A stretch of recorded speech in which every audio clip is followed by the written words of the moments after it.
मतलब बता दूं, अच्छे लोग गुस्से को पी जाते हैं। यानी किस तरह इमाम के गुस्से को रफा करने के लिए कुरान करीम का सहारा ले रही है। जिसके घर में नौकरानी कुरान की जुबान में बात कर रही हो, उसके फजाइल की बात पूछते हो। जब पढ़ा नौकरानी ने, मुलाजमा ने, वल काज़िमीनल गैज़, अच्छे लोग गुस्से को पी जाते हैं। इमाम मुस्कुरा पड़ा।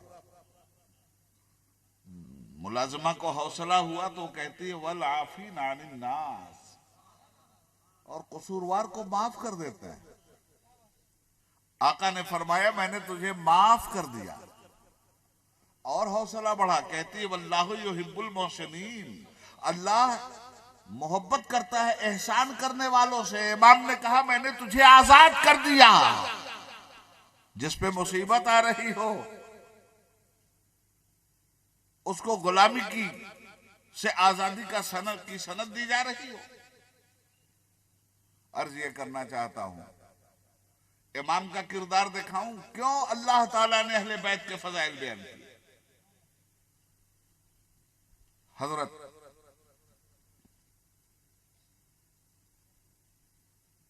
इमाम हसन बसरी रहमतुल्लाह ताला अलैह का नाम आपने सुना होगा।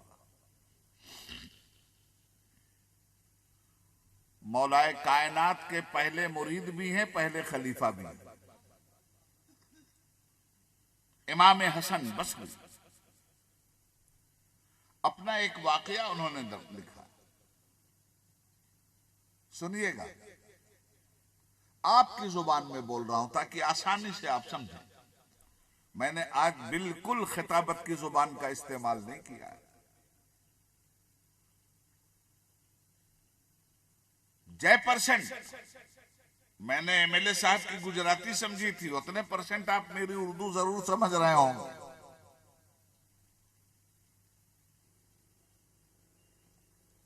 इमाम हुसैन और अहले बैत के फजाइल क्यों हैं?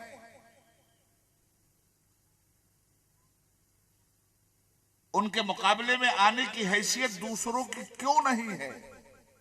इसे समझो। इमाम हसन बसरी तहज्जुद के लिए खाने काबा में दाखिल होते हैं।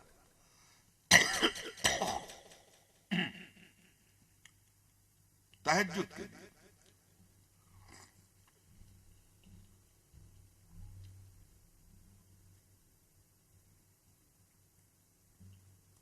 आप फरमाते हैं कि जब मैं नमाज पढ़ रहा था मकाम इब्राहिम पर, तो मुझे काबे की छत पर किसी के रोने की आवाज सुनाई।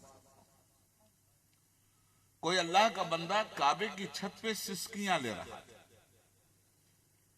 धीरे धीरे उसकी आवाज फजा में बुलंद हुई। मैं नमाज तहज्जुद से फारिग हो चुका था। अब वो इस तरह रो रहा था, इतना गिड़गिड़ा रहा था, अपने गुनाहों पर ऐसा तौबा कर रहा था कि उसके अल्फाज उसके मुंह से निकले, परवरदिगार इस धरती पर मैं तेरा सबसे गुनहगार बंदा हूं। ए अल्लाह, ऐ महशर के मालिक, ऐ हिसाबो किताब के मालिक, ऐ अहकमुल हाकिमीन, ऐ लिमनिल मुल्किल यौम का नारा लगाने वाले शहनशाह अब तकलीम, मेरे माबूद, मैं कल मैदान महशर में तेरे सामने खड़े होने के लायक नहीं। मेरे अल्लाह, मेरी इल्तिजा सुन ले मेरे माबूद। जब मैदान महशर में हिसाबो किताब के लिए अपने सामने बुलाना, तो अल्लाह अपने इस गुनहगार बंदे को अंधा करके बुलाना। या अल्लाह, मुझे बहरा करके अपने सामने खड़ा करना। ये मेरे रब, मुझे गूंगा करके अपने सामने खड़ा करना। इसलिए कि अहले महशर जब मेरा गुनाह देखेंगे, अहले महशर जब मेरे अमाल की खराबी देखेंगे, तो चूंकि सबसे बड़ा अमाल का गुनहगार मैं हूं, जब वो मुझे देखेंगे तो मेरी आंखें उनके तंजो ताने की ताब न ला सकेंगे। मेरे मौला, मुझे अंधा कर देना ताकि लोग जो तंजो तान की निगाह डालें मुझ पर, मैं देख न सकूं। लोग जो तंजो ताना की बात बोले, मैं सुन न सकूं। और गूंगा कर देना, इसलिए कि अगर लोगों ने तंजो ताना की बात की तो हो सकता है मुंह से मैं उन्हें जवाब दे दूं। मेरे रब मुझे माफ कर दे। इमाम हसन बसरी फरमाते हैं कि मेरे बढ़ते हुए कदम रुक गए और मैंने यह सोचा कि लगता है कि वाकई यह आदमी दुनिया का सबसे बड़ा गुनहगार है। अब मुझे रुककर इसको अल्लाह की रहमतों का मफहूम समझाना होगा। ये तो ना उम्मीदवार रहमत की तरह रो रहा। जब ये उतरेगा तो मैं इसको बिठाल करके कुरान समझाऊंगा। ला तक़नतू मिर रहमतिल्लाह का मुज़दे जा फजा दूंगा कि तेरे गुनाह कितने ही बड़े क्यों ना हो, अल्लाह की रहमत से ना उम्मीद मत होना। कहते हैं अब रोने वाला उतर रहा था और मैं तैयारी कर रहा था उसको समझाने के लिए। जब उतरने वाला उतरा और मैं आगे बढ़ा, चेहरे पे नजर पड़ी, मेरे वजूद में जलजला आ गया। मैं खुद जमीन पे गिर पड़ा, दोनों पैरों को अपने हाथों में मजबूती से पकड़ा और मैंने कहा, ए इब्ने रसूल अल्लाह, ए इमाम हुसैन, जब आपका ये हाल है खुदा के सामने तो हमारा क्या होगा।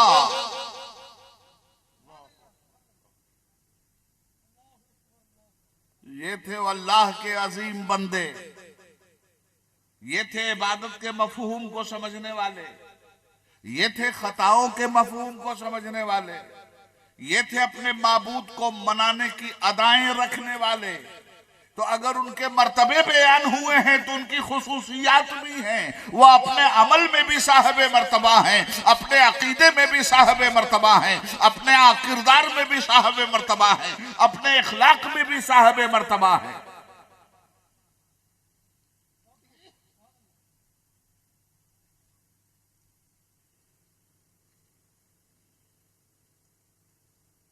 जिक्र हुसैन कूचो बाजार में करो, इंसानियत पर फर्ज है तशहीर करबला। हज़रात, मेरा मौजू शहादत नहीं है, फजाइल अहले बैत।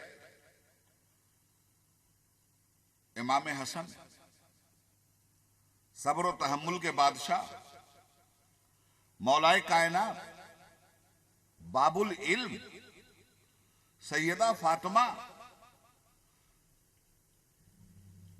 सजदों की में ऐसी खुद रफ्तगी कि आपको कभी भी एक रात ऐसी नहीं मिली जिसकी उम्र बड़ी हो गई हो। रात की उम्र छोटी होती थी, सैयदा फातिमा के सजदों की उम्र बड़ी होती थी। हज़रात किरामी, करबल की सरजमीन पर जब इस्लाम की फिक्र नजर को घेर लिया गया तो मक्तले करबला से हुसैन क्यों याद किए जाते हैं?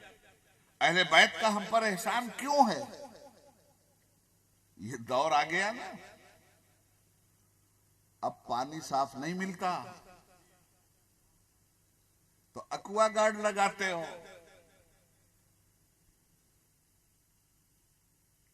इस्लाम की फिक्र नजर का पानी यजीद ने गंदा कर दिया था। ये इमाम हुसैन थे जिन्होंने इस्लाम की फिक्र नजर के पानी को अपने खून से फिल्टर किया है, तब इस्लाम आगे बढ़ा।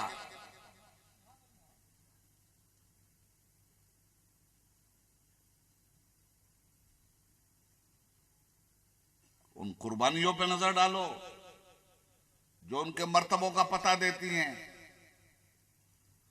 न नमाज सुबह होती न नमाज शाम होती, वो तो कही आले अहमद ने बचा लिया सफीना। बात याद रखना, दुनिया में हमेशा खैर और शर के मार्ग पे बर्पा होते रहे। दो चीजें पैरेलल चलती, अंधेरा और उजाला, अच्छाई और बुराई, झूठ और सच, जुल्म और जबर और सब्र और अदल। अच्छी तरह से ज़हन में रखना बात। इन तमाम तर चीजों को अगर दो लफ्ज में समेटूं तो उसका नाम है खैर और शर। ये पैरेलल चल रहे हैं और क़यामत तक चलते रहेंगे। इन दोनों में मार्का है, इन दोनों में जंग है। खैर की जंग शर से है, शर की जंग खैर से है। याद रखना इसको। खैर कहते हैं भलाई को, शर कहते हैं बुराई को। आदमी के वजूद में, आदमी के समाज में, आदमी के ख्याल में, आदमी के फिक्र नजर में ये खैर और शर की जंग हमेशा बरपा रहती है। और क्या होता है फिर इसमें? कभी खैर पर शर गालिब आ जाता है और कभी शर पर खैर गालिब आ जाता है। कभी भलाई पर बुराई गालिब आ जाती है, कभी बुराई पर भलाई गालिब आ जाती है। मगर जब बुराई पर भलाई गालिब आती है तो बुराई की मौत हो जाती है और भलाई का सिक्का चलने लगता है। और जब भलाई पर बुराई गालिब आती है तो साहबे भला की शहादत हो जाती है और उसका खून फिर अगली नस्लों को भलाई के लिए उकसाने लगता है। ये खैर और शर की जंग हर दौर में चलती। तो होता क्या है कि बातिल, शर कहते हैं बातिल को, खैर कहते हैं हक को।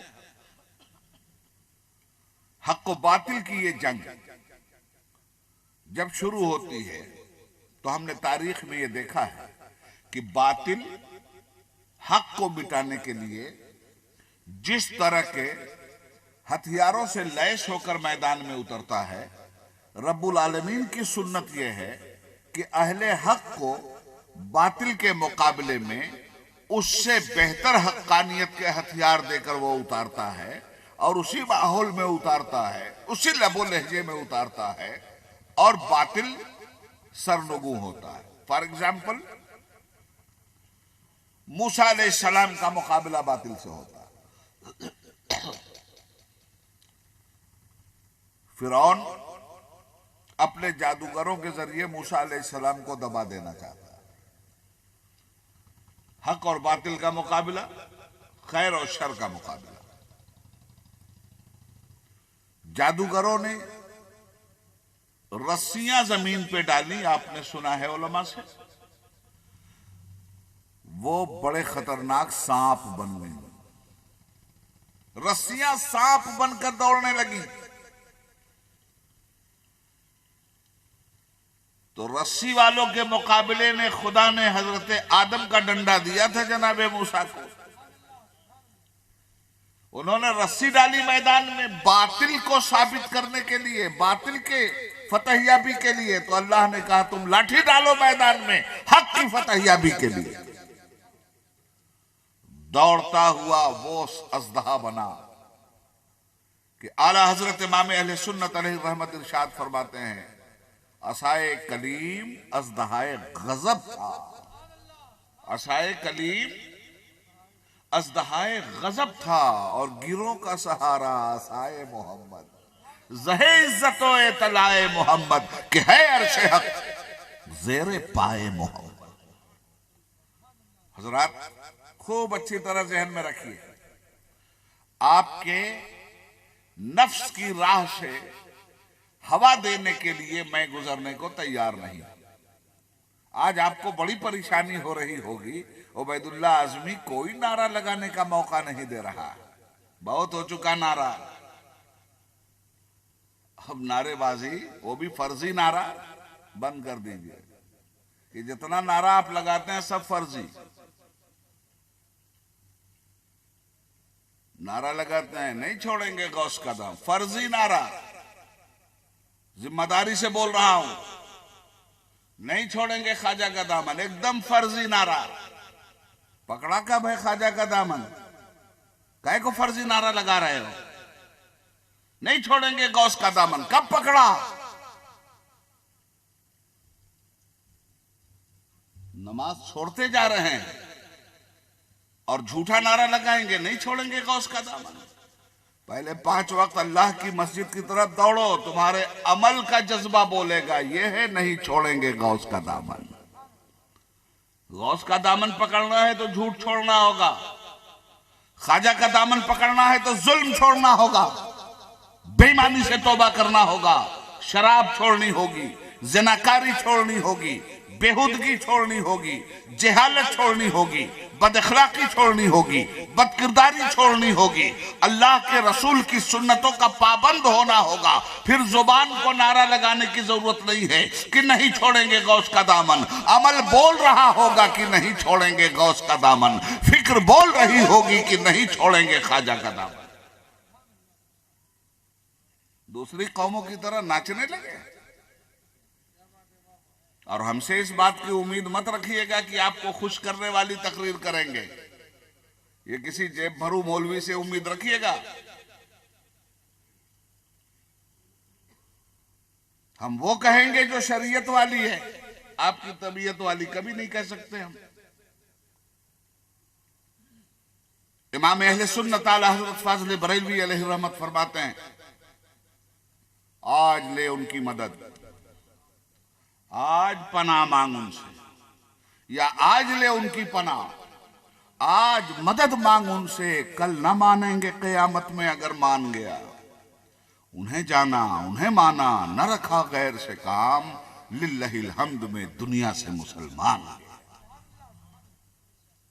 मैं खिदमत आला हजरत को और फिक्र आला हजरत को भी साथ साथ ले चल रहा हूं। मोहतरम सामीन, अहले बैत का ये मकाम, मूसा अलैहिस्सलाम के बाद ईसा अलैहिस्सलाम आते हैं। यूनान के फलसफी, यूनान के हुक्मा हिकमत में बहुत आगे जा चुके थे, जड़ी बूटियों पे रिसर्च हो चुका था। आज की हिकमत क्या बेचती है जो अहले यूनान ने बेचा। अब उनके यहां इंटेलेक्चुअल क्लास बैठा और गोलमेज कॉन्फ्रेंस में उन्होंने ये तय किया कि अब इस मसले पर गौर करो कि मरे हुए इंसान को जिंदा कैसे किया जाए। आप बोलो हिकमत कहां तक पहुंच गई थी उनकी, साइंस कहां तक पहुंच गई थी उनकी। हर बीमारी का पता लगा लेने वाले अब इस मंजिल में सोच रहे थे कि अब ये हिकमत सामने आनी चाहिए कि एक इंसान जो मर गया है उसको दोबारा कैसे जिंदा किया जाए। और अगर उसे हमने दोबारा जिंदा कर लिया तो फिर खुदा की क्या जरूरत है। ये जो खुदा को मानने वाला चक्कर है, इस चक्कर से हम निजात पा जाएंगे। आज साइंसदान क्या कर रहा है, खुदा नथिंग, ये सब बाय नेचर अपने आप पैदा हुआ, अपने आप खत्म हो रहा है। हालांकि जनाब अपने आप नहीं पैदा हुआ, आप भी अपने आप पैदा हो गए होते नहीं। हम तो पैदा होंगे मां बाप के जरिए, मगर कायनात को बनाने वाला कोई नहीं होगा। आज तो कहा जा रहा है कोई है ही नहीं, कल कहा जा रहा था कि अगर है तो मुकाबला करो। उसके सामने झुकने की जरूरत उसी वक्त तक है जब तक हम मुर्दे को जिंदा नहीं कर लेते। कोशिश करो, जिस दिन हमने मुर्दों को जिंदा किया फिर उसकी जरूरत नहीं। अभी मुर्दों को जिंदा किया तो उसकी जरूरत नहीं। हिकमत के मुकाबले में, मसीहाई के मुकाबले में मसीहा का इंतखाब कर दिया गया। मसीहा आया और खिलाफ नेचर आया, मसीहा आया और खिलाफ फितरत आया। बौखला गए, ये बच्चा बिना बाप के कैसे आया। अरे तुम तो मरे हुए को जिंदा करने जा रहे थे, अब तुम्हारी मुसीबत ये आई कि बिना बाप के बच्चे कैसे पैदा होंगे।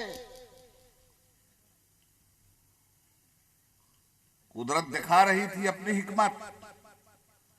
अच्छा, तुम तो मुर्दों को नहीं जिंदा कर सकते, और तुमने ये तय किया कि जिस दिन मुर्दों को जिंदा कर लेंगे उसी दिन खुदा का इनकार।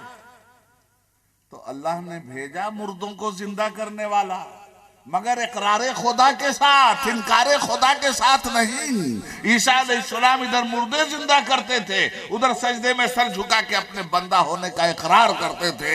ऐ मालिक तेरी मेहरबानी कि तूने अपने बंदे को, मरे हुए इंसान को अपने बंदे की ठोकर से जिंदा करने की तौफीक दी।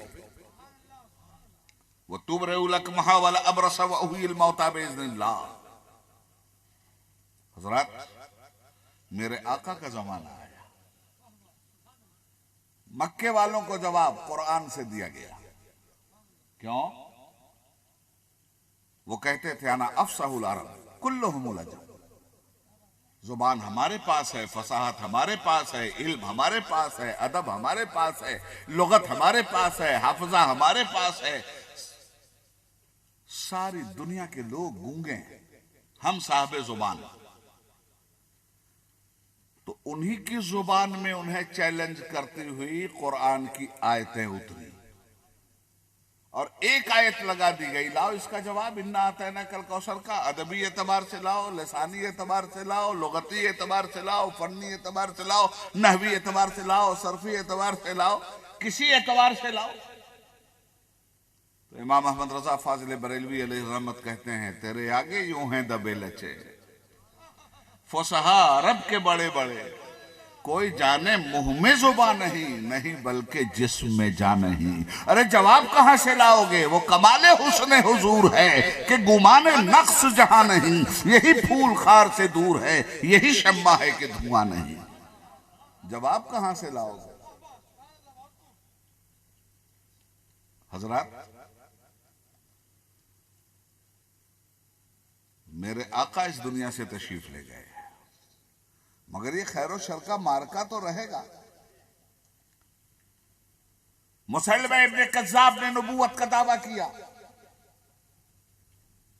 इस शर के खिलाफ सैयदना अबू बकर सिद्दीक रज़ियल्लाहु ताला अन्हु ने जिहाद किया।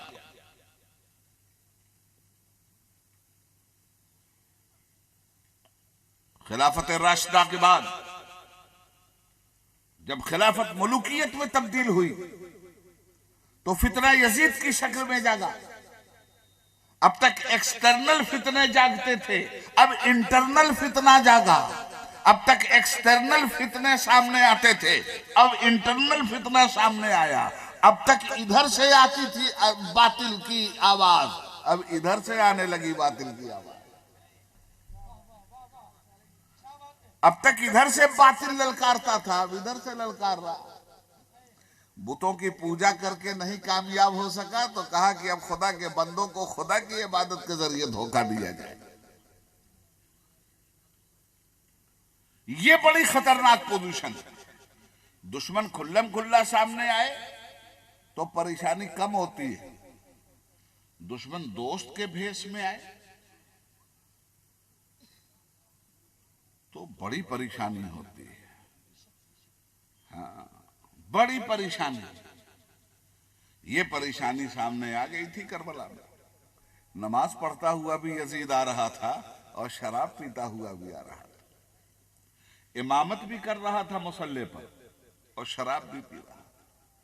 मुस्तफा की शरीयत में नमाज फर्ज है, शराब हराम है।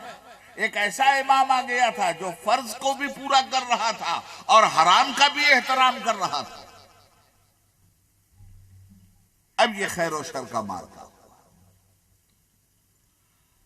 तो ये खैर और शर का मार्का जब ऐन शबाब पर आया तो इसने अपने किरदार में दो रुख लिए। एक रुख जुल्म और जबर की शक्ल में सामने आया, दूसरा रुख अदल और सब्र की शक्ल में सामने आया। यजीद ने अपनी बदतीनती और अपनी हुक्मरानी के लिए, अपने गलबे के लिए हर जुल्म का सहारा लिया और हुसैन ने इस्लाम की हक्कानियत के गलबे के लिए हर सब्र का सहारा लिया। यजीदी जुल्म बच्चे पे हो रहा है तो हुसैनी सब्र अपने बच्चे की कुर्बानी देकर अपने सब्र का मुजाहरा कर रहा है। यजीदी जुल्म अली अकबर की जवानी का कलेजा तोड़ रहा है तो हुसैनी सब्र अपने बेटे के कलेजे से जब अनी निकालता है तो अनी के फल में अली अकबर का कलेजा भी सामने आता है। उस वक्त भी हुसैनी सब्र इन्ना लिल्लाहि व इन्ना इलैहि राजिऊन के अलावा कुछ नहीं कहता है। जैसा जैसा जुल्म सामने आया वैसा वैसा सब्र का तेवर आया। मैं तो ये कहना चाहता हूं आपसे, करबला की धरती पर चूंकि इंटरनल बेईमानी के जरिए इस्लाम को तबाह किया जा रहा था, इसलिए हर तरह की बेईमानियां सामने आई, मगर इमाम हुसैन की शक्ल में हर तरह की ईमानदारी भी सामने आ गई। यजीद का जुल्म हर जालिम का तेवर लेके खड़ा है करबला में। तुम्हें करबल के मक्तल में यजीदी जुल्म का चेहरा देखना हो तो हर जुल्म मौजूद है करबला में। नमरूदी जुल्म भी मौजूद है करबला में, यजीद की शक्ल में फिरौनी जुल्म भी मौजूद है करबला में, यजीद की शक्ल में कारूनी और हामानी जुल्म भी मौजूद है करबला में, यजीद की शक्ल में अबू लहबी और अबू जहली जुल्म भी मौजूद है करबला में। मगर मुसलमानों, वहीं हुसैन की शक्ल में इब्राहिमी सब्र भी मौजूद है करबला में, मूसवी जलाल भी मौजूद है करबला में, ईसवी जमाल भी मौजूद है करबला में, मोहम्मदी कमाल भी मौजूद है करबला में। करबल की सरजमीन पर ये इज्तिमाई नजारा जुल्म और अदल का हमें देखने को मिलता है, और करबला की खाक हमसे कहती है कि कभी जुल्म से सब्र हारा नहीं, कभी सब्र से जुल्म जीता नहीं। जब आए मुकाबिल तुम्हारे यजीदी, मिसाले शहे करबला देते रहना। तो आपने देखा हक किस तरफ फतहयाब हुआ। आज डंका हुसैन का बज रहा है या यजीद का। जब भी बातिल जैसी ताकत लेके आता है, उसके मद्दे मुकाबिल अल्लाह बेहतर ताकत के साथ अहले हक को उतारता है। जुल्म की ताकत लेके आए यजीद, तो इस्लाम का सब्र और अदल उतार दिया मैदान करबला में अल्लाह ने। और आगे बढ़ो, अब मुसलमानों की हुकूमत हुई, खिलाफत हमसे रूठ गई। आज तक फिर खिलाफत की तरफ मुसलमानों को पलटना नसीब नहीं हुआ। मैं तारीख इस्लाम आपके सामने रख रहा हूं हजरात। अब उसके बाद जब ये बादशाहतें आई, इमाम हुसैन जानते थे कि ये यजीद जो नुक्ता इन्हिराफ की राह पे चल पड़ा, ये पटरी से गाड़ी उतर रही है, इस्लाम की पटरी से इस्लामी गाड़ी उतर रही थी। इमाम ने देख लिया था इसको, और इमाम ने उस गाड़ी को सही पटरी पे डालने के लिए उतरती हुई गाड़ी के इंजन के सामने अपने आप को खड़ा कर दिया था कि जब गाड़ी किसी भी दौर में पटरी से उतारी जाए तो हुसैनी कलेजे उस इंजन के सामने खड़े हों, चाहे नतीजा किसी भी शक्ल में आए। हजरात, करबला से आगे चलो। अब तो इस्लामी हुकूमत का खात्मा हो गया था, अब मुसलमानों की हुकूमत थी। यजीदी दौर से आज तक सिर्फ 2.5 साल तक हजरत उमर इब्ने अब्दुल अजीज की खिलाफत इस्लामिया वाली हुकूमत हमें देखने को मिली है, वरना 150 बरस तक बनु उमैया के जबरो इस्तिब्दाद की हुकूमत थी, बनु अब्बास के जबरो इस्तिब्दाद की हुकूमत थी। तुम्हें मामूनी तारीख नहीं मालूम है, तुम्हें अब्बासी तारीख नहीं मालूम है, तुम्हें उमवी तारीख नहीं मालूम है। हजरत इमाम हसन बसरी कैसा जुल्म होता था बताओ। एक जालिम था उमवी हुकूमत में हज्जाज इब्ने यूसुफ, जिसके सगे भतीजे थे मोहम्मद इब्ने कासिम, जिसके सगे दामाद थे मोहम्मद इब्ने कासिम। बड़ा जालिम था, गवर्नर था। तो हजरत जब औलिया किराम अहादीस सुनाते थे, तो जानते हो कैसे हदीस सुनाते थे। हजरत अबू बकर ने कहा कि हुजूर ने यह फरमाया, हजरत आयशा ने कहा कि हुजूर ने यह फरमाया। हदीसों का तो रवायतें हैं हदीसों की, हदसना तो सहाबियों से मरवी रवायतें। इमाम हसन बसरी जब अपने दौर में हदीस बयान करते थे, काला काला नबी सल्लल्लाहु अलैहि वसल्लम, काला फला इब्ने फला, काला फला इब्ने फला, मगर कुछ हदीसें बयान करते थे कि सीधे कहते थे हुजूर सल्लल्लाहु अलैहि वसल्लम ने यह फरमाया। तो एक मुसलमान उनके करीब गया और जा करके उसने सरगोशी में पूछा कि ये रवायत किसके जरिए आई। आप कुछ हदीसों में सीधे सीधे पढ़ देते हैं कि हुजूर सल्लल्लाहु अलैहि वसल्लम ने ये फरमाया, उस वक्त आप रावी का नाम क्यों नहीं लेते कि रवायत किया हजरत उमर ने, रवायत किया हजरत अबू बकर ने, रवायत किया हजरत उस्मान ने, रवायत किया हजरत आयशा ने। आप कहते हैं, मगर कुछ हदीसें आप इस तरह पढ़ते हैं कि हुजूर सल्लल्लाहु अलैहि वसल्लम ने फरमाया। तो हम पूछते हैं इसका रावी कौन? तो उन्होंने फरमाया किनारे आओ।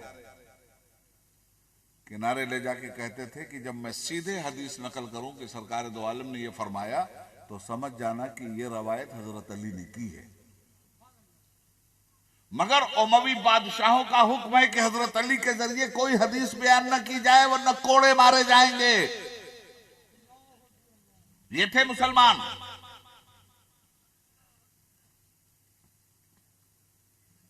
मेरे दोस्तों, मेरे अजीजों, बात आगे बढ़ी। खल्क कुरान का फितना सामने आया। बादशाह ने ऐलान किया कि कुरान मखलूक है, खालिक का कलाम नहीं। अब खालिक का कलाम मखलूक कैसे हो सकता है? तो ताकत थी बादशाह की, जिसकी चाहे गर्दन जदनी कर दे, मगर हक्कानियत को इमाम हुसैन ने वो जज्बा सदाकत अता कर दिया था कि अब कोई तलवार हक्कानियत के अलंबरदारों को मुतासिर नहीं कर सकती। इमाम अहमद इब्ने हंबल खड़े हुए, इमाम मालिक खड़े हुए, तो इन जालिम मुस्लिम बादशाहों ने इमाम मालिक के दोनों बाजू शानों से उखड़वा लिए। इतने बड़े इमाम के दोनों बाजू जिंदगी में शानों से उखड़वाए गए। इमाम अहमद इब्ने हंबल रज़ियल्लाहु ताला अन्हु की पीठ पर जुल्म और सितम के कोड़े बरसाए गए। मगर इस्लाम का ये अकीदा, ये साफ और शफाफ चेहरा जो हमें तुम्हें मिला है, नारे लगा के नहीं मिला है, अमल के नारे लगे हैं तब मिला है, ईसार के नारे लगे हैं तब मिला है, कुर्बानी के नारे लगे हैं तब मिला है, असगर शहीद हुए हैं तब मिला है, अकबर कत्ल हुए हैं तब मिला है, इमाम मालिक के बाजू तोड़े गए हैं तब मिला है, इमाम अहमद इब्ने हंबल की पीठ पे कोड़े पड़े हैं तब मिला है, इमाम आजम अबू हनीफा को जेल में जहर देके शहीद किया गया है तब मिला है। ये शहादत गहे उल्फत में कदम रखना है। लोग आसान समझते हैं मुसलमान होना। मेरे बुजुर्गों, आगे बढ़ो। इस्लाम अरब से निकलकर अजम में आया, मगर हक के चेहरे पर गर्दो गुबार अहले हक ने कभी नहीं आने दिया।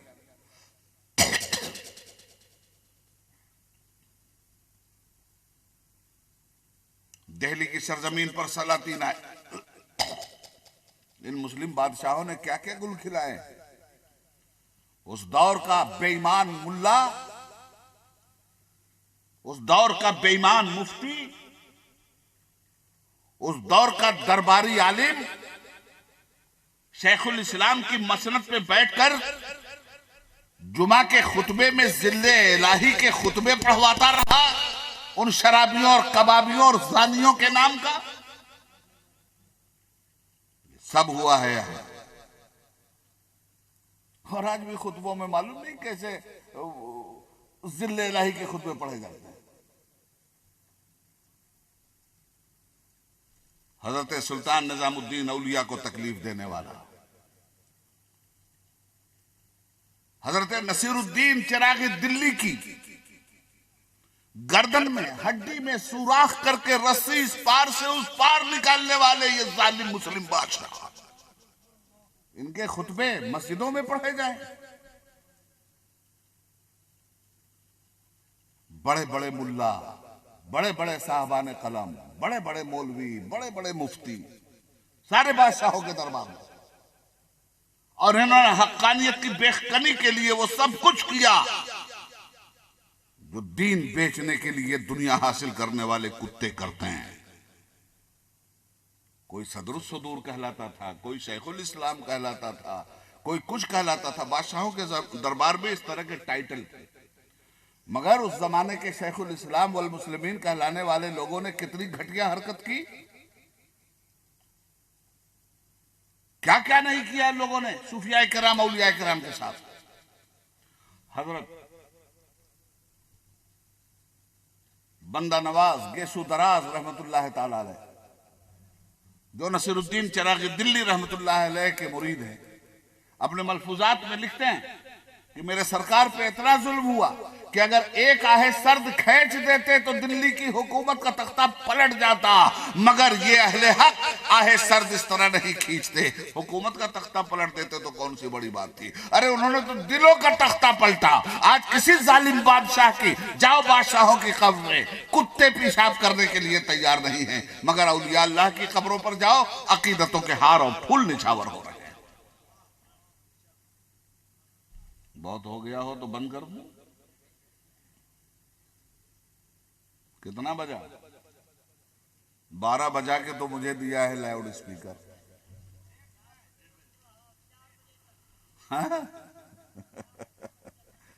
4 बजे तक, क्या बात है। दुरूद पाक पढ़िए, अल्लाहुम्मा सल्ली अला सय्यदना मौलाना मुहम्मद मुबारक वसल्लम। भाई मेरे, जितनी बातें मुझे बतानी थी मैं बता चुका आपको। 5 मिनट और लूंगा और उसके बाद आप जाइएगा नहीं। देखिए, जलसे का ये मतलब नहीं होता कि एक मुकर्रिर चला गया तो आप चले जाएं।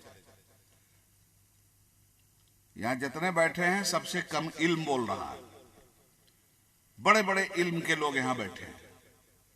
अभी शोराए किराम बैठे हैं, हमारे मुनाजिर हसन साहब बहुत अच्छे पढ़ने वाले लोगों में हैं, जी भर के सुनिएगा। मेरा जाना तो मेरी मजबूरी है, आया भी मजबूरी में हूं, जा भी मजबूरी में रहा हूं, मगर आप तो मुख्तार लोग हो।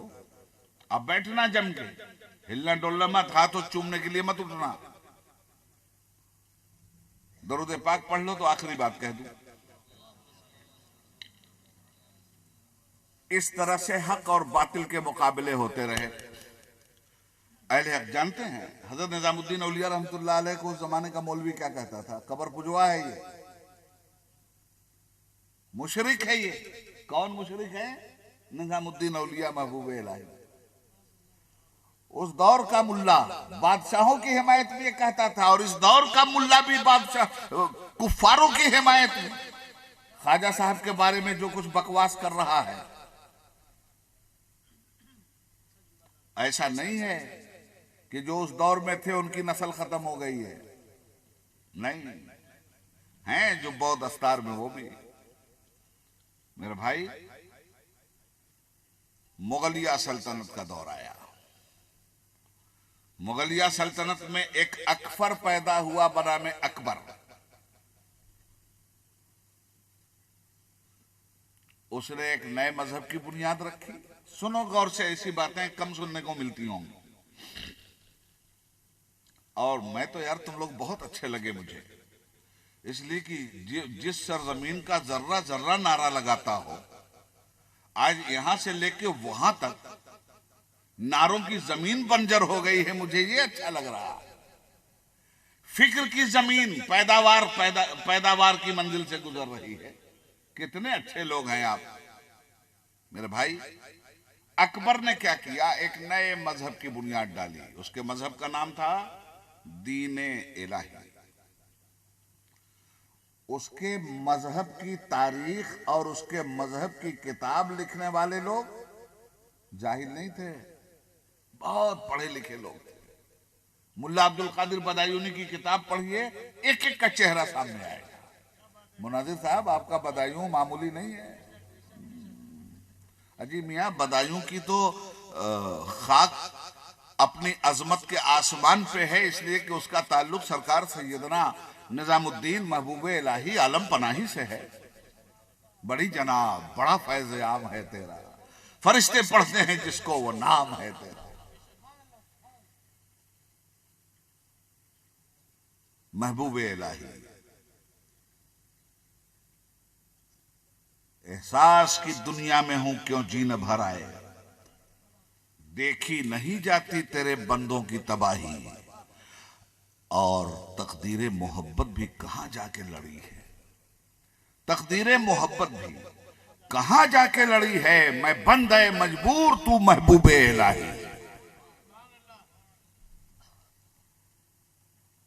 मुगलों का पीरियड है, अकबर की अकबरियत जागी, सलाम बदला जाने लगा, कलाम बदलने जानते हो अकबर के बारे में? क्यों इतना ज्यादा अकबर दी ग्रेट है वो, क्यों इतना ज्यादा उससे प्यार है हिंदुस्तान में? हर ऐसे ही से तो प्यार होता है जो ईमान और इस्लाम को बिगाड़ने में अपना जवाब न रखे। इसलिए कि इस सरजमीन का तो जर्रा जर्रा खिराजे सजदा मांगता है। अकबर भी मरूब हो गया था, सूरज की पूजा करता था ये अकबर, जोधाबाई वाला।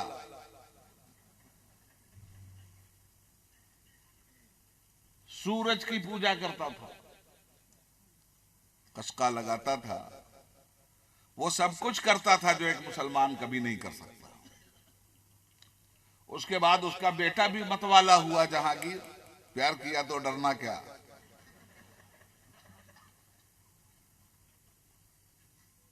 बड़ा मतवाला हुआ वो,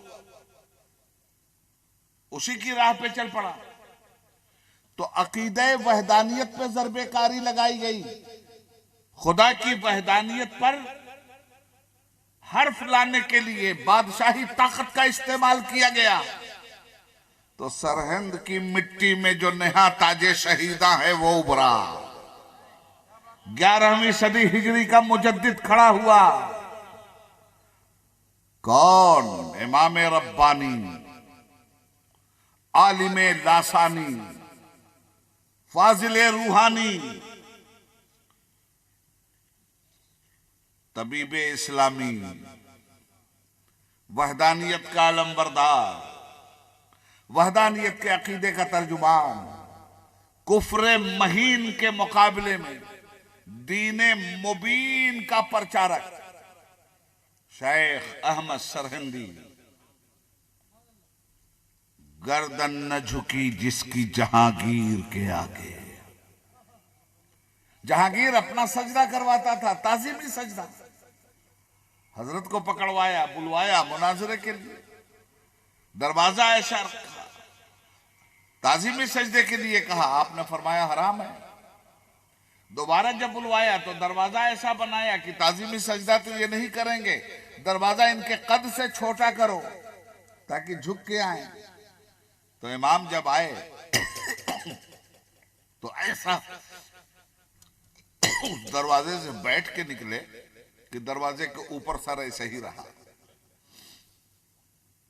आजिज आकर ग्वालियर की जेल में इमाम रब्बानी को डलवा दिया। खतरनाक जेल, हिंदुस्तान भर के खूंखार रहते थे उसमें, और किसी शरीफ आदमी को कमीनों और रजीलों के बीच में रख दो तो वैसे ही मर जाएगा। जो नंगे घूमते हो, गाली बकते हो, कत्ल करते हो, थूकते हो, ऐसे लोगों के बीच में इमाम रब्बानी को कैद कर दिया गया। याद रखना, जालिम पहले हारता है फिर मारता है। थोड़े दिन के बाद किस्मत जागी जहांगीर। ख्वाब देख रहा है हुकूमत बर्बाद हो रही है। मुकद्दर जागा, ख्वाब में सरकार दो आलिम की जियारत हुई। सरकार की जियारत, जहांगीर के अमाल ऐसे नहीं थे कि मुस्तफा उसके ख्वाब में आते। मुस्तफा जहांगीर के लिए नहीं आए थे, अपने रूहानी फर्जंद इमाम रब्बानी के लिए आए थे। लगा रोने गाने, सरकार बचा लीजिए। फरमाया शर्म नहीं आती? इमाम रब्बानी को जेल में तूने, मेरा इस्लाम जेल में बंद कर रखा है तूने। अकीदे तौहीद का तर्जुमान घबरा के उठा, शराब के मटके फोड़े, प्याले फोड़े, नहाया धोया, कुफ्र से तौबा किया। ये उसी के जुमले हैं जहांगीर के, अकबर अकबर नबूद, अकबर अकबर बूद। बेटे ने ऐलान किया कि मेरा बाप अकबर नहीं था, अकबर था, और उसका कहा मेरी पालकी ले चलो। कहां? ग्वालियर।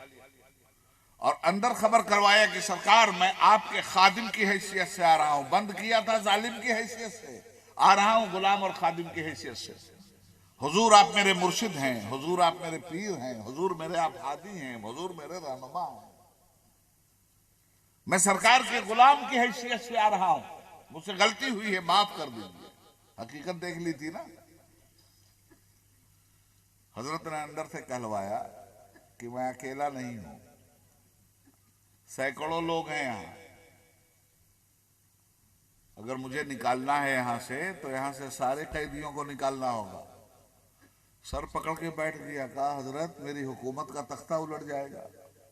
एक से एक बदमाश यहां पड़ा हुआ है,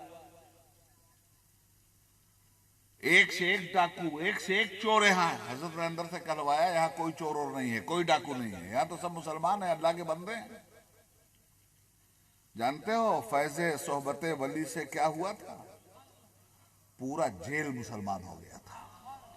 पूरे जेल के डाकू, लुच्चे, शोहदे, गुंडे पंज वक्ता नमाजी हो गए। ईमा के जहां पड़ते हैं कदम, पैदा वहीं जमजम होता है। आबे ततहीर से धुल दिया था इमाम रब्बानी ने सीना। और यूं हमारे अकीदे तौहीद के मुहाफिज की हैसियत से 11वीं सदी हिजरी का इमाम मुजद्दिद वक्त सामने आया।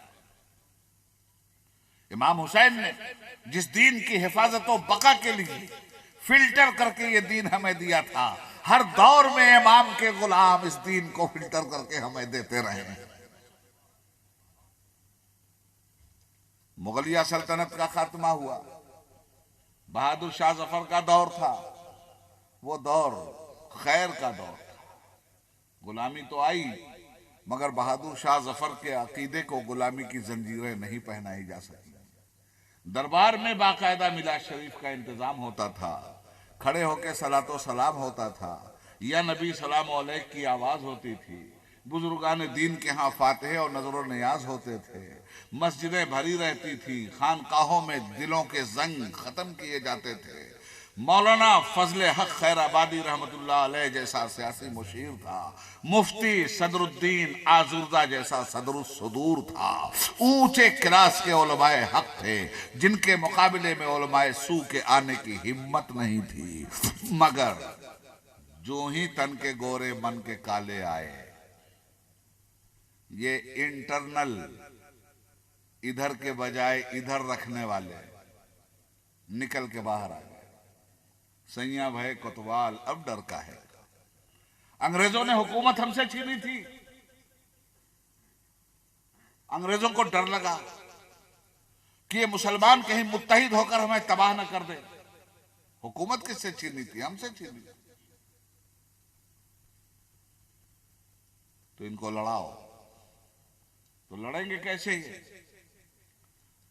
जब मुसलमानों में एक तबका पैदा हो जाए कि खुदा झूठ बोल सकता है, तो खुदा को सच्चा मानने वाले लड़ने लगेंगे। जब मुसलमानों में एक तबका पैदा हो जाए कि नबी दीवार के पीछे नहीं देख सकते, तो नबी को इल्मे गैब का मालिक मानने वाले लड़ने लगेंगे। नतीजा ये हुआ कि इब्लीस की झोली से वो बदअकीदगी के नित नए खिलौने निकाल कर लाए गए कि इफरातो तफरीद का एक दरिया बहा दिया गया हिंदुस्तान में। इफरात ये कि अपने बुजुर्गों की शान तो नबियों वलियों जैसी बयान की जाने लगी, और नबियों वलियों की शान में गुस्ताखियां होने लगी। जब ये इफरात और तफरीत हुआ, दौर था 1856 1857 का। इब्लीस की झोली से नित नए अकीदे निकाले गए, कुरान करीम का तर्जुमा किया गया, मुसलमानों को हिदायत देने के बजाय गुमराही की राह पे डाला गया, नबी करीम सल्लल्लाहु अलैहि वसल्लम की जात पर हमले किए गए। वो वजद का दालन फहदा का तरजत कहती है, इमाम अहले सुन्नत कहती है, शेखुल इस्लाम वल मुस्लिमीन कहती है, हुज्जतुल्लाह फिल अर्दीन कहती है। शिर्क था जब नाश करना अहमद मुख्तार पर, नुक्ता चीथे लोग इल्मे सैयद अबरार पर। हर वली हर गौस को बेदस्तोपा समझा गया, या रसूल अल्लाह कहने पे था फतवा शिर्क का। कुफ्र पर एक दिन मशीयत को जलाल आ ही गया, मेरे आका की मोहब्बत का सवाल आ ही गया। सूरत तस्कीन की निकली दिले सीमाब से, एक किरण फूटी अचानक चरख पर महताब से। उस किरण को अहले दी अहमद रजा कहने लगे, उम्मत खत्मुर रसूल का पासबां कहने लगे। हजरत गिरामी, ये है तारीख इस्लाम का एक इजमाली खाका, जिसमें अहले बैत अतहार शनाख्त इस्लाम बनकर हमारे ईमान के मुहाफिज बने।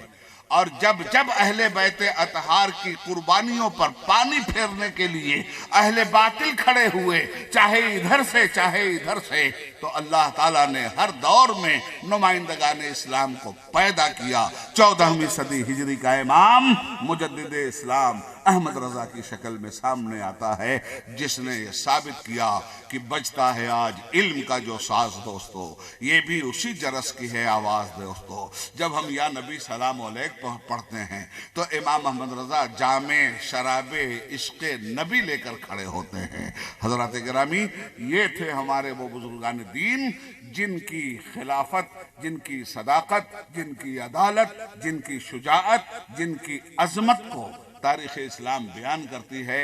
और उनकी अजमतों के आसमान पर, उनके किरदार के चाँद पर अगर कोई थूकना चाहता है तो अपने चेहरे पर उस थूक की तैयारी कर ले।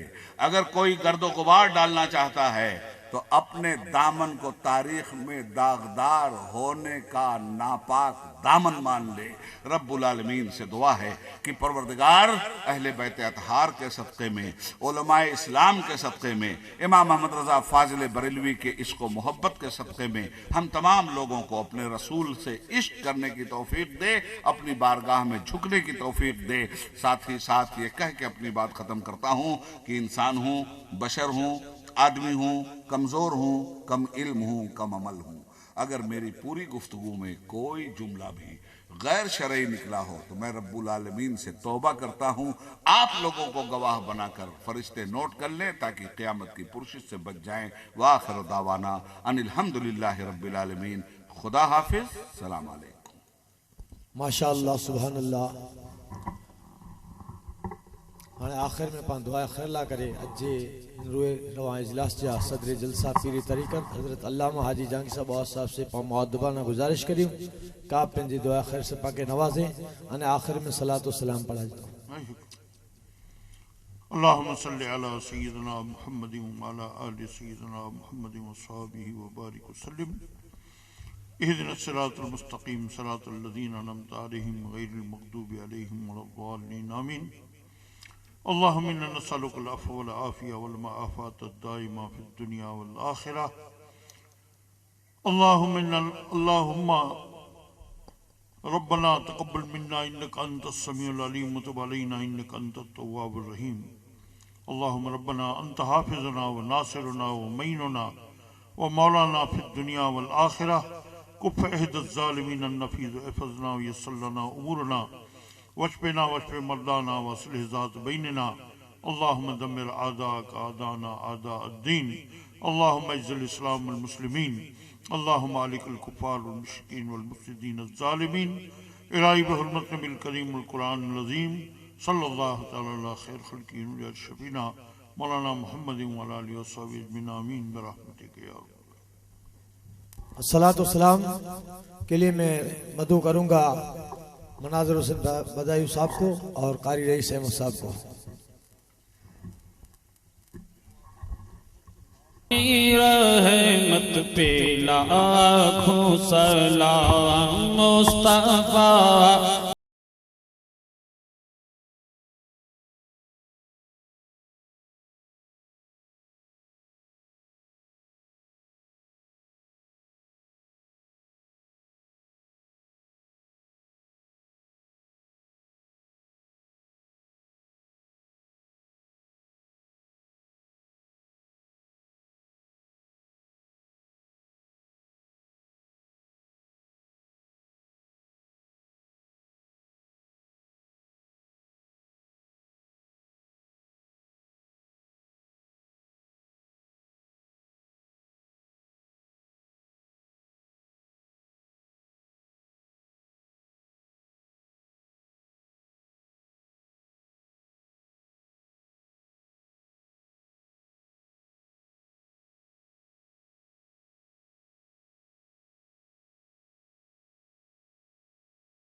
जिस तरह फूट गई दम में दम आ गया उसने गाहे नायत पे लाखों सलाम मुस्तफा जाने रहमत पे लाखों सलाम शम्अ बज़ में हिदायत पे लाखों सलाम गरीबों के आका पे बेहद दुरूद हम गरीबों के आका पे बेहद दुरूद हम फकीरों की ज़रूरत पे लाखों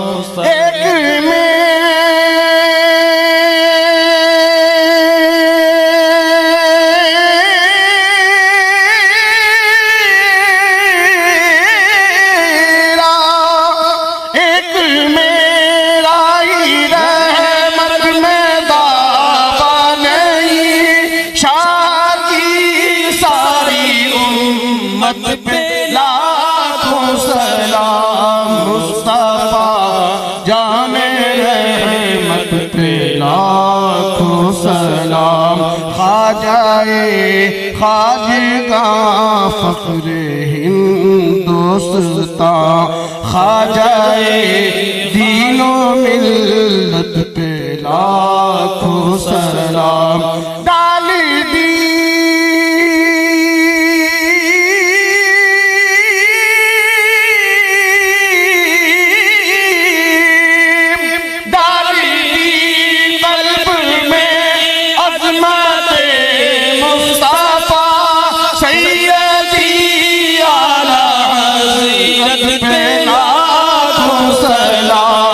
मुस्तफा जाने रहमत पे लाखों सलाम काश महशर में जब उनकी आमद हो और भेजे सब उनकी शौकत पे लाखों सलाम मुझसे खिदमत के कुदसी कहे हाँ रज़ा मुझसे खिदमत के कुदसी कहे हाँ रज़ा मुस्तफा जाने रहमत पे लाखों सलाम मुस्तफा जाने रहमत पे लाखों सलाम या नबी सलाम अलैका या रसूल सलाम अलैका या हबीब सलाम अलैका सलावतुल्लाह अलैका हबीबी या रसूल अल्लाह आपके सिद्दीक अकबर आपके फारूक बेहतर आप पर उस्मान निछावर आप पर कुर्बान हैदर आपके हसनैन दिल पर जीनते मेहराब मिंबर या नबी सलाम अलैका या रसूल सलाम अलैका या हबीब सलाम अलैका सलावतुल्लाह अलैका अपना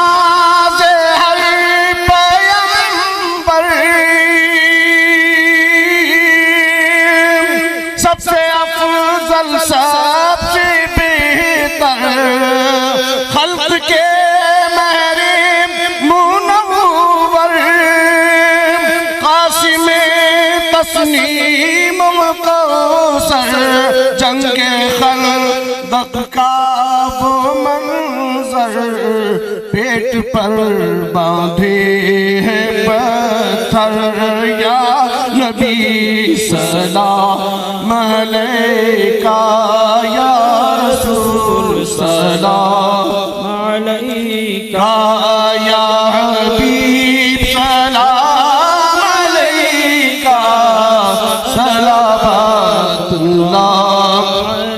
मुस्तफा खैरुल बरा हो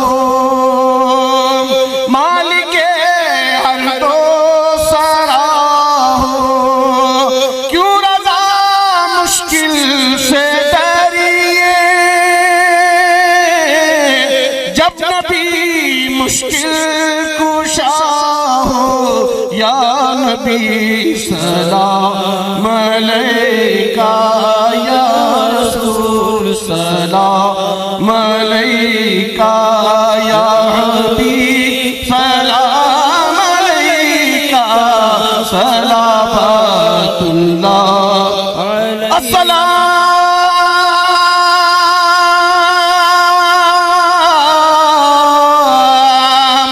ऐ हाज़िरो नाज़िर रसूल ये सलाम में आजिज़ा ना हो कबूल दस बस्ता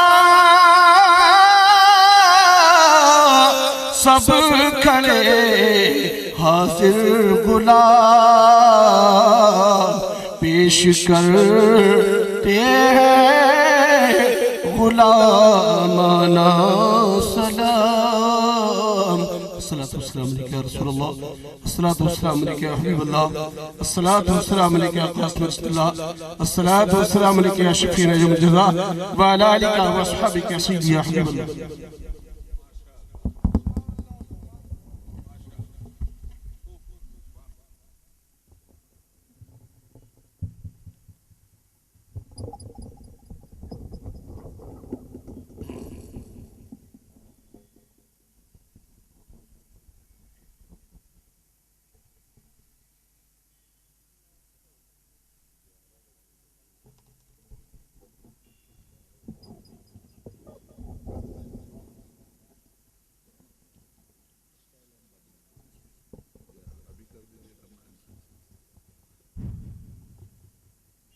मोहतरम हज़रात, आइए हम अपने रब के सामने हाथ उठाकर अपने मालिक से दुआ करें।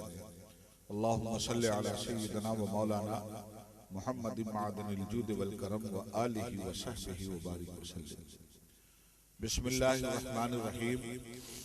अल्लाहुम्मा रब्बना अंतस सलाम व मिनकस सलाम व इलैका यरजउस सलाम हय्यना रब्बना बिस सलाम व अदखिलना दारस सलाम। अल्लाहुम्मा रब्बना तबारकत व तआलैत या ज़ल जलाल वल इकराम। अल्लाहुम्मा रब्बना आतिना फिद दुनिया हसना व फिल आखिरति हसना व क़िना अज़ाबन नार। अल्लाहुम्मा अहफ़ज़ना मिन कुल्लि बलाइद दुनिया व अज़ाबिल आखिरह। अल्लाहुम्मा इन्ना नजअलुका फी नहूरिहिम व नऊज़ु बिका मिन शुरूरिहिम। अल्लाहुम्मा इन्नी अस्अलुका बिअन्नी अशहदु अन्नका अंतल्लाहु ला इलाहा इल्ला अंतल अहदुस समदुल्लज़ी लम यलिद व लम यूलद व लम यकुल लहू कुफुवन अहद। अस्तग़फिरुल्लाह रब्बी मिन कुल्लि ज़ंबिन व अतूबु इलैह। अस्तग़फिरुल्लाह रब्बी मिन कुल्लि ज़ंबिन व अतूबु इलैह। अस्तग़फिरुल्लाह रब्बी मिन कुल्लि ज़ंबिन व अतूबु इलैह। व सल्लल्लाहु अलैहि व आलिहि व सहबिहि अजमईन बिरहमतिका या अरहमर राहिमीन। अशहदु अल्ला इलाहा इल्लल्लाहु वहदहु ला शरीका लह व अशहदु अन्न सय्यदना व मौलाना मुहम्मदन अब्दुहु व रसूलुहु सल्लल्लाहु अलैहि व आलिहि व सहबिहि अजमईन बिरहमतिका या अरहमर राहिमीन। अस्सलामु अलैकुम व रहमतुल्लाहि व बरकातहू। पढ़ना अचे मुसाफो करेला करे बराए करम कोई पढ़े दाना अने खास हिकिड़ो ये ऐलान है कि हज़रत अल्लामा ख़तीबुल हिंद उबैदुल्लाह आज़मी साहब रबीउल अव्वल शरीफ जे मिजारा पां वटि पाछो तशरीफ़ गिनी अचींदा यानी 11 अने 12 ॿ राति जो प्रोग्राम मांडवी अने भुज जे मिजारा मुनक़िद करे में आयो है अने ॾींहं जो गांधीधाम जे मिजारा इन्ही जो प्रोग्राम है अने सामखियारी जे मिजारा पण अल्लामा साहब जो खिताब है रबीउल अव्वल शरीफ जे मिजारा तशरीफ गिनी अचींदा तमाम हाज़रीन के इनी मिनी जश्न जे मिजारा शरीक शिरकत करे जी दावत देने में अचे थी अने जेकी पण हाज़रीन ऐं तशरीफ गिनी आया ते बदल आऊं दावत मुस्तफ़ा अने विंजाण मुस्लिम जमात जे तरफ से आज शुक्रिया अदा करिया तो अने कोई भी जात जी असा जे तरफ से आके को तकलीफ थी हुई तो अल्लाह जे वास्ते माजरत अने माफ़ी मंगा तो आ वटे कि कोई पण तकलीफ थी हुई तो असा के माफ़ करी जा अल्हम्दुलिल्लाह दुआ करी जा कि अल्लाह तबारक व तआला मजीद हिम्मत दे के दीन जा कम अल्लाह तबारक व तआला इन रीते पां वटा कराईंदो रहे। अस्सलामु अलैकुम व रहमतुल्लाहि व बरकातहू।